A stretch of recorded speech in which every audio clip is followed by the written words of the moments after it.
Well, good morning, everybody. It's great to see you or hear you or you hear us, whatever that might be, again on our podcast, which is Better People, Better Business.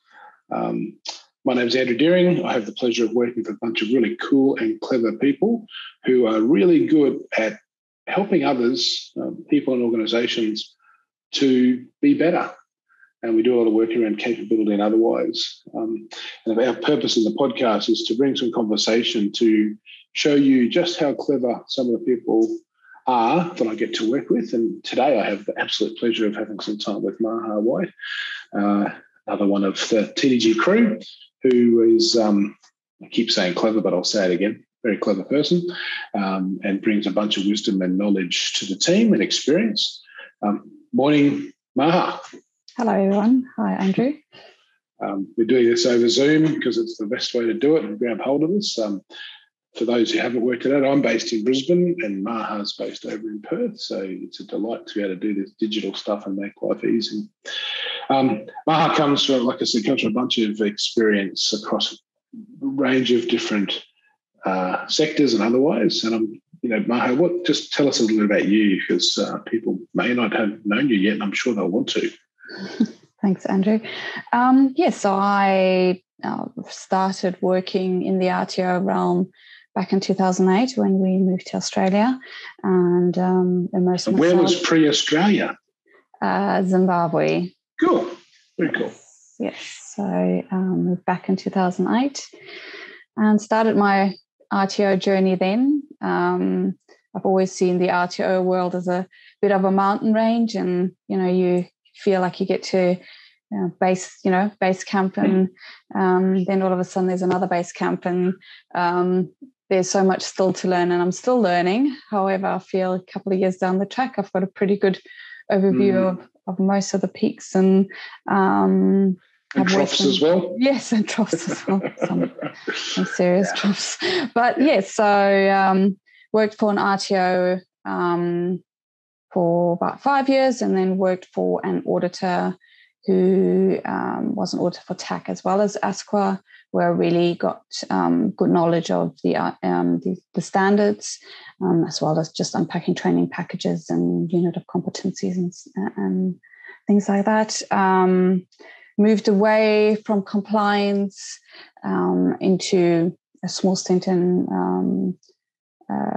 mine closure consulting, and then worked for a large RTO that specialized in training for the oil and gas industry, mining, defense, aviation. And I was in client partnerships there, which I actually really enjoyed. I'm very much a relationship person, so really love working with my clients and figuring out the best training for them. And that's probably my passion, is helping clients get better and improve the way they do things, and build the relationships. Cool. Here I am now at the deal. Yes, and continue my journey. What a delight it is to have you here. And a couple of little acronyms in there for people who may or may not be familiar with it. ASQA is the federal entity that helps or that maintains regulatory rigor around RTOs, registered training organisations. And I think, again, it's an interesting nuance that often people talk about training and they don't always see the difference between an RTO or a TO. There is some training that can just be done and it doesn't have to be nationally recognised. But anything that has a national framework around it, those units of competency type pieces that are linked to training.gov.au, that's the stuff that sits in the world of the RTO. Is it fair to say there's a reasonable bunch of expectation and effort required to keep that all clean and neat, Maha? Oh, very much so. There's a great deal involved in maintaining those standards. The processes and policies that go hand in hand with that are pretty hard to maintain. It's not an easy job being a recognised training organisation, and there's a lot of effort behind those doors that you probably as a trainee never see, that goes into being an RTO, and especially a well-run RTO. Yeah, and I think it is a tricky area, and it certainly in the last 5 years has become a little more complicated and a little bit harder.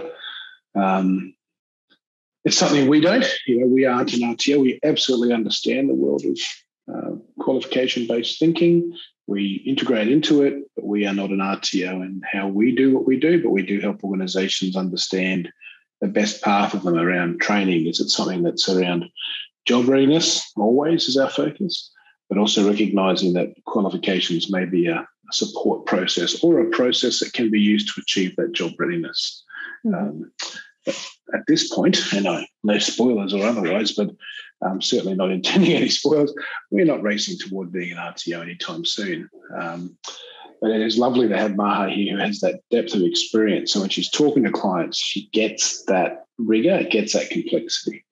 And the other little acronym in there was TAC, which is the West Australian version of the national regulator, but just for WA. There's just some nuances there, which we won't dig into because they're not really all that interesting. But that's good. So, and I think it's really interesting. One of the reasons why I think people bias toward qualifications or down an RTO type pathway is because it's kind of a standardised approach. It's explained. It's inside a box. It seems to meet everybody's need. I know that's just an interesting frame and probably a little bit around what we're going to talk to today. And I'm interested in hearing from you as you started to do work now, but also in your past when you're dealing with clients across your history. What's one of the things that you see a lot of, an area that might be an opportunity for understanding or exploration? What is that you see that could be really interesting to talk to today for everybody listening in? Sure. I feel there's a real opportunity for the standardised training. I think it provides great benefits to both industry organisations as well as the actual trainees, and the reduction of trainee fatigue of having to redo individual organisations' training. There might even be crossover within industries for certain training. So there's real benefit in standardising training and going down that path, as it is very helpful, and it also could reduce costs for certain companies. But I feel really the trainee fatigue is a huge thing. Obviously, the dangers with standardisation and something to be aware of is oversimplification, missing vital parts within the training.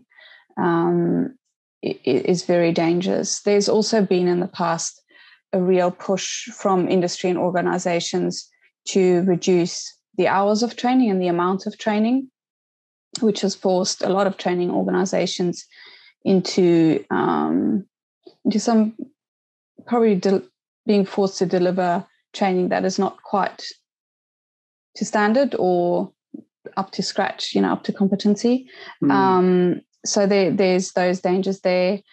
I always compare it a bit to when you're flying, and which we haven't been doing a lot of, but when in the past, when we all flew a lot and we got onto that aeroplane and we sat down and all we wanted was our drink and snack, and then came the safety brief. And for people who flew a lot, they never listened, and they just, I know where everything is. But I guess in a real pickle, those people wouldn't, or probably even I at times wouldn't have actually known where my closest exit is, which would probably come in handy if something had gone wrong. And that is, I feel, you can compare that to training, is that if your employees have to redo training time and time again because they're moving either from site to site or organisation to organisation or industry to industry, they turn off and they actually don't listen. So I think it's important to try and find the right information to standardise, but not miss out on the emergency exits. Yeah, love that metaphor. And I think it's really insightful. And the thing that's hitting my head is we often talk with clients and amongst ourselves about, how do we get to a place of Goldilocks? Yes. Where it's not too hot, not too cold, not too much, not too little, but just right. Mm-hmm. And I think a lot of organisations that we talk to, we have the benefit of coming in with a bunch of experience and a bunch of people who've done a lot of things, who've been both operational in organisations and have also had the back office, be it, like you've talked about the RTO experience, and before that you had a bunch of operational experience as well in businesses. So it's not a naive administrative academic view, it's a very hands-on pragmatic view. Yeah. And for us to be able to look at these things, be able to understand what is required, and then be able to talk about, where's the Goldilocks in this? What is an opportunity to standardise, as you said, without the risk of oversimplification. And I guess to go down that path, what when we start talking about oversimplification, what's the consequences of that? What kind of things could happen that we are concerned about, that you are concerned about? Well, obviously, health and safety is probably the major concern. If someone is not well trained or doesn't take in the training that is required, or doesn't even receive the training for that site, especially if it's site specific. So there's obviously the danger of something going seriously wrong, even with some simple training, like permit to work that everyone has to do, or if that isn't delivered well and done well, there's real dangers there that things can go wrong. I think it's interesting too when you talk about that. We deal with a lot of organisations that have frontline high risk operational workforces. The traditional sort of ones everyone goes to, oil and gas, mining, etc. But infrastructure, utilities. But this is just as applicable to any sector in the sense of what is it that is enough, not too much, not too little. And that health safety, workplace health safety, whatever language people need to use, are you meeting the requirements as they are established in any of the legislation or regulations that exist? Every single one of the work health safety type legislations, in a great or small shape, all say people need to be competent. Yeah. And the approach of making sure people get there, I think that's the heart of the gift that you're bringing, is you can go there the long, slow, hard way, or you can think about some of the approach to standardising some of it to actually reduce the complexity, and potentially actually make the whole process of getting there kind of interesting or enjoyable, heaven forbid. Yes. Because I think sometimes, I certainly have, and I know we've talked about, you've also sat through training where you just want to poke yourself in the eye with a burning stick. It's just not good. Yes. And the reality is, you come in one day and you come in the next, it could be different. Yep. So Absolutely. People engaging into an organisation, into an industry, into whatever, are potentially getting told different things. Mm-hmm. Absolutely. And there is obviously different training organisations even deliver unit of competencies very differently. There's definitely evidence of some training organisations really reducing the hours spent on some training because of the pressures from industry to do so. And there's danger in doing that, because in the end you will end up with a workforce that isn't well trained. So it is hard to find, like you said, that Goldilocks to get it right, not to overtrain and get that trainee fatigue, but still providing the right amount of training. And I think that's the most important thing, is the right amount of training. Yeah, just right, just the right fit. Yeah, and especially focusing on practical, not death by PowerPoint. That's always the danger that maybe some training organisations fall into, is doing the death by PowerPoint and not maybe actually applying that practical training and really looking at some different ways of doing it. And that's becoming more and more interesting with having to try and do remote training. It's COVID has really highlighted that, and the move to online training and the dangers that come with that as well. Trying to reduce face-to-face training. And the training, all the conversations where things like this happen, where it's like, is he there? Is he there? I think they're still there. Hello? Indeed. And if you're not sure how to engage with people in that context, it's a different frame again. And I love, there was something you said in there which I want to go back to because it's really powerful, and it's something that I think is lost at times in lots of places. There's this piece where people, I've had many conversations with people and clients around the simple conversation, which is, do you think your business does enough training? And most people kind of go, yeah, I think so. Sometimes not, but more often, yeah, we do a lot of training. Okay, with all of the training, do you think you do too much training? Yeah, we probably do too much. The second question is, with all that training you're doing, or the third question, sorry, with all that training you're doing, do you think your people are actually learning anything? And that's probably the clangor that, and most often than not, people just stop and sort of go, I'm not really sure. Yeah. And a part of the work we do is to help them understand what training is useful, what isn't, and how they can actually get it to not just be training, but be learning. And you said it really, really well in that piece where you talked about, it's all about the application. It's all about making sure that whatever knowledge and skills you're receiving, you've got to practice it. Yeah. You've got to be able to demonstrate it. You've got to be able to demonstrate it safely, repeatably over time, such that you can show that you've actually developed competency. Yes. And it is that shift from training to learning.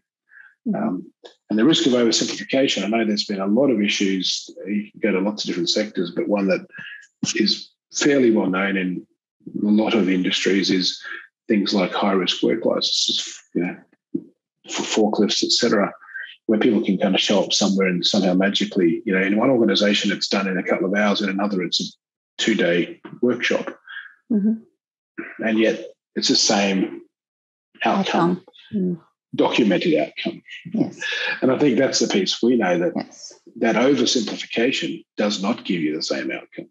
No. It actually, for the company who may end up having that individual, they're at risk of introducing a whole bunch of risk into the business. Absolutely. And for the person who attends the course, because often people are like, I just want to get it as fast as I can. My view, as always, is I'd like to get it as fast as I'm able, with making sure I get the skill and knowledge I need to be successful in executing the work. Yes, absolutely. I'm all for pace as long as outcomes are in place. Yeah. Absolutely, yeah. And in all fairness to ASQA, as hard as it is to be an RTO, they have really tightened the screws on training organisations to try and regulate the market better to ensure that the outcomes are met. It's not, it's still a work in progress, and there's still lots of issues there. But I mean, I even recall my own training, my first Cert 4 in training and assessment. I managed to do the whole thing in a week. 5 days I did a Cert 4 in training and assessment. I didn't walk out of there with any, or maybe a little bit of more knowledge. However, there's no way I was able to be a trainer or assessor at that stage. And all the knowledge and skills that I have now, I developed over time with experience. And I've just actually done my training and assessment, the upgrade to my training and assessment certification with a very reputable training organisation. And the rigour that I experienced there, it was chalk and cheese. It was much better. It was a lot of hard work on my part to get that over the line, and that's the way it's meant to be. You want to come out of doing this training and doing the assessments with the outcomes, right? With being able to work in that field and be competent in it. And that applies to any training, I feel, whether it's recognised or not, right? Yeah, it is. Absolutely. It is the application. It is sufficient rigour that, again, another conversation we often have with clients. It's about, competency. Why does competency matter? And that's a whole other podcast, which we'll talk about another time. But in its short version, competency, people often say, well, competency matters because the regulator needs to know that our workforce is competent. Yeah, okay, tick, you're right. What else? Well, the business needs to know that the workforce is competent, so they've got the authority to do work. Yep, tick, you're right. What else matters? And often that's where people stop. And to me, the gold is missed, because the real person who matters in understanding their own competency is individual. When that person knows they're competent, like you talk about, you did a cert 4 or 5 days, and I had a similar experience, a long time ago. That same experience where you kind of work going, got a piece of paper, but there's a lot of work to still be done here. I don't think I could go out and do this tomorrow. Versus your most recent experience where you go, man, that was, I learnt stuff here, and I could go out and actually use some of this in a very different way. Yeah. Just that very different process. And the person that matters most is you. The fact that you did feel less comfortable, and over here you felt way more comfortable. Yeah. And it's just that interesting piece. And the risk of, the gold of doing something in a standardised approach is absolutely available. And we've also got to be guarded around making sure we don't make it too simple, or we oversimplify it to a place where it kind of loses that rigour. Yeah.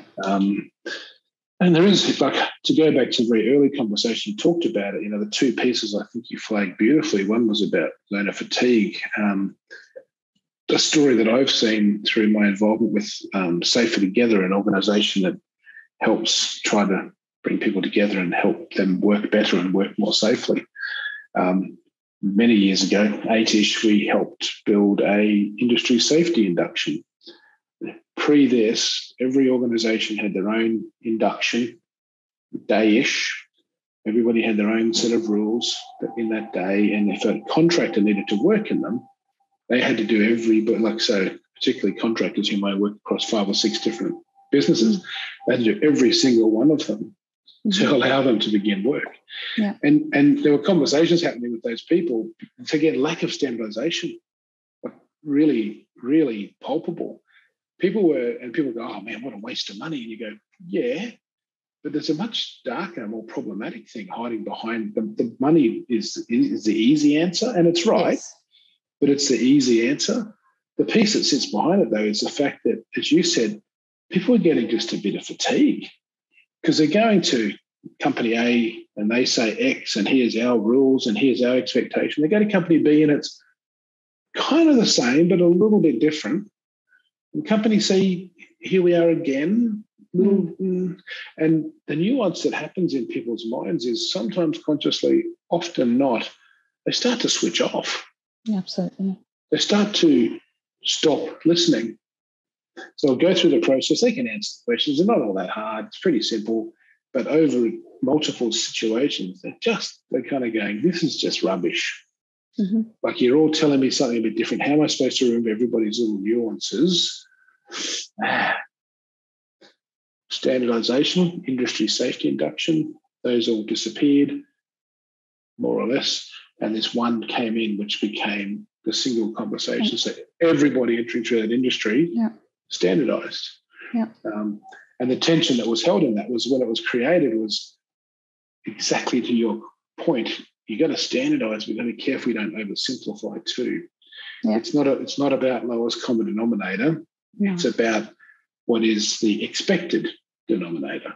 Mm-hmm. There's a guy who I remember years ago who was a part of this, Tony O'Sullivan with Murphy Pipe and Civil. Hopefully he's okay mentioning his name, but I have. But Tony always held this piece. It wasn't about minimum standard. It was about the standard. Yes. Not about minimum requirement. It was about the requirement.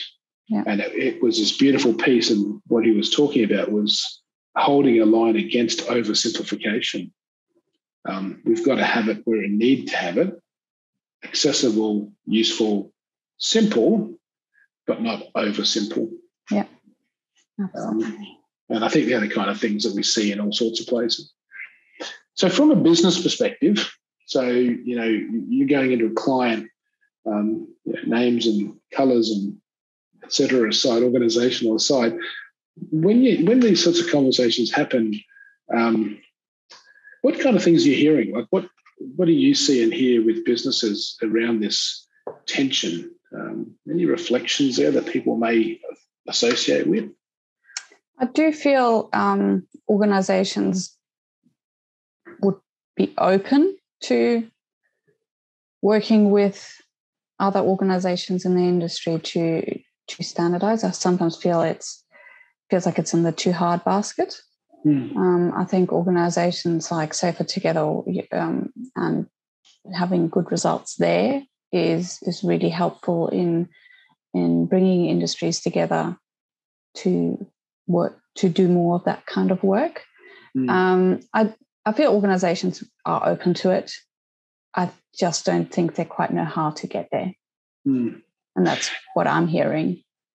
Yeah, and that's cool in that industry macro sense. I agree.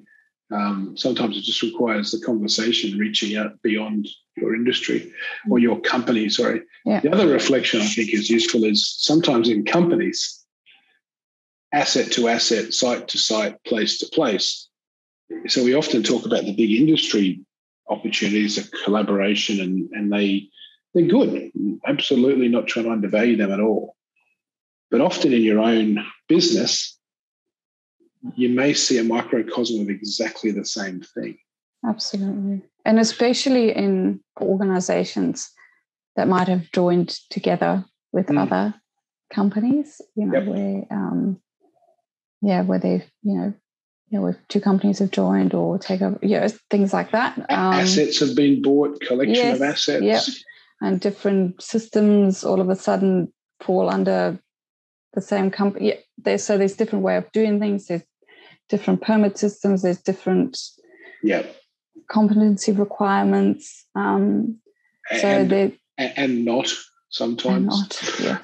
I think that you're right, and it is this piece where we've got quite a few clients who are that, and I think it's also it's where we are at the moment in an economic cycle. There is consolidation happening, so we are seeing aggregation of businesses, and to that point where you are getting inside the one bucket different things, and that you've got a choice. You can run two pathways. That might be there. You might look at standardising some of it to reduce complexity, increase flexibility. Yeah, I think it's one of the other things we probably haven't talked about is I know you've seen this as well. When you do get that standardisation, you get this gift of flexibility potentially too. Especially in a business where you can move people across assets or across sites or across whatever the frame is. The more you are able to safely and successfully standardise, gives you this really interesting flexibility. And that's good for the business, and it's also good for the people because it gives you a bit of variety. And I think most folk enjoy having some variety inside their roles. Indeed. And I think Maha's having a bit of a chuckle because I'm pretty certain on most days she has a reasonable amount of variety day to day sometimes. Yeah, very much so. Which, and it's fun being able to work with a bunch of different things and a bunch of different clients. But that's really cool. So any other thoughts around, if we, just to wrap up or to close out, any thoughts to kind of to close out around standardisation into simplification or risk of oversimplification you want to leave us with? All the pressure on you here, sorry. I think organisations should take the opportunity to look at their training and see where there could be those opportunities to standardise, whether it's across their own operations or organisation, or look at their industry partners and see if there might be opportunities there. And then obviously take good care not to oversimplify and to keep that standard just right and the outcome just right. And maybe start with one. Start with, start small. Absolutely. I think one that's piece of training. Really wise. Like, start somewhere that it is achievable. If we think about goals, we talk about SMART goals, achievable, realistic, timely, like find something you can actually have a crack at. Yeah. That has got value, makes sense, and is able to be completed in a timely way so that you can get some runs on the board. And the experience of working that through will help do others. I think sometimes people try to start with the biggest, ugliest challenge in the room and then wonder why it was hard. If we think of sliding scales, and yet some of those still get met. I know in industry, if we think about the mining resource type world, there's this whole conversation around permit to work, and every site's a bit different. People go, it'll never be standardised. And I say, well, that's really interesting because there are examples of that all over the place. If people are committed and they do the work, they can have that achievement. I know Queensland permit, the well permitting process is standardised across the industry out there. I know in Taranaki region in New Zealand, there's a Taranaki permit to work. The core permit to work process is standardised across that region. And it's not just oil and gas, it's other industry too. So you can do it. It just requires a bit of commitment, a bit of dedication. But I think you're right, if you can start with something a little smaller. And the trick then, and one little reflection, how do you know where to start? How do you know which piece to begin with? I think I'd offer a thought that is, we think we often don't take the time to do the analysis at the front. And I know it's something we do with all our clients whenever there's a complexity that needs some level of resolution or outcome. We do a discovery piece, and it's all about understanding what is actually happening, what is the opportunity, how might it be better. And in this particular instance, I think the heart of this is people even understanding what training do they even need inside their organisation. I know there's another, if that piques your interest, there is another podcast with Chris Burbage all around skill analysis. Understanding what's required of your workforce and your people helps you also see where across multiple sites, helps you understand where there's commonalities. Mm-hmm. And as Maha said, finding the one where you might want to have a crack at getting a bit of simplification and standardisation, it's going to add tremendous value, and holding the line around just making sure you don't go too far. That's really cool. Thank you for your wisdom.